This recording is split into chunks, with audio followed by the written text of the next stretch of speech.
faut savoir que si on s'y était mis dès les années 80-90, ça aurait été beaucoup plus facile d'amorcer une réduction des émissions de gaz à effet de serre et en plus, on ne serait pas monté aussi haut. Une entreprise, pour fonctionner, va avoir besoin de tout un tas de flux physiques, consommation d'énergie en propre, et puis des intrants, ce qui va venir de ses fournisseurs. Et puis, elle va aussi avoir des clients. La comptabilité carbone, c'est transformer ces flux physiques en émissions de gaz à effet de serre. Ça sert à, d'une part, identifier les postes d'émissions prépondérants de son activité, voir finalement où est-ce qu'on est dépendant des émissions de gaz à effet de serre. On va savoir comment agir, donc sur quel poste on va devoir transformer. Alors ça peut être transformer un process, ça peut être transformer une activité, ça peut aller jusqu'à changer de business model pour permettre de réduire ces émissions de gaz à effet de serre et s'inscrire dans une démarche de neutralité carbone. Aujourd'hui, on sait qu'il y a un autre indicateur qui a regardé, qui sont les émissions de gaz à effet de serre. C'est un indicateur qu'on voit pas du tout dans les euros. Donc, la taxe carbone, c'est un moyen de le remettre, mais finalement, c'est pas un gage de réussite. Le seul gage de réussite, c'est de suivre ces émissions de gaz à effet de serre et vérifier qu'elles se réduisent dans des proportions suffisamment fortes pour arriver à maintenir le climat dans un état stable.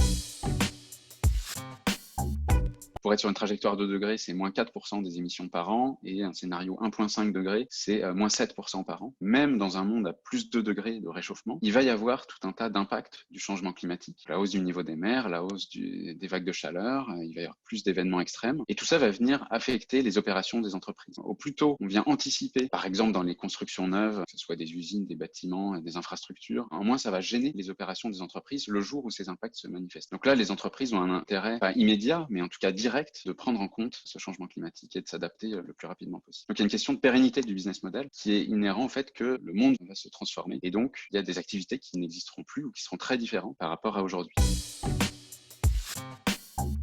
Les gaz à effet de serre, pour 2/3, c'est lié à la consommation d'énergie. Vu qu'on regarde sur la chaîne de valeur, il y a de l'énergie partout. Même si je ne fais qu'acheter et vendre des produits, ils ont été produits quelque part et donc il a fallu avoir des usines. Quand on va être une entreprise, on va avoir des bâtiments, on va avoir du transport, enfin on va avoir des véhicules. Donc au final, on a toujours de près ou de loin un sujet lié au changement climatique.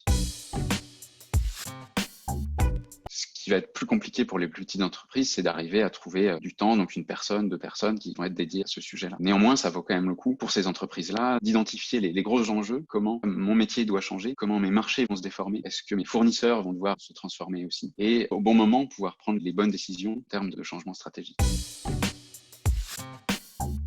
Il y a pas mal d'entreprises qui se disent « Ah oui, il y a eu des crises, mais au global, on s'est toujours remis des crises. » Là, on se rend compte que voilà, il peut y avoir des changements majeurs et donc il est peut-être temps de regarder quels sont les autres changements majeurs à venir et là-dedans, il y a le changement climatique. Aujourd'hui, la science a tranché.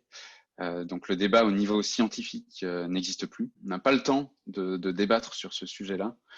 Il faut agir au plus vite et plus discuter de est-ce que c'est vrai ou pas.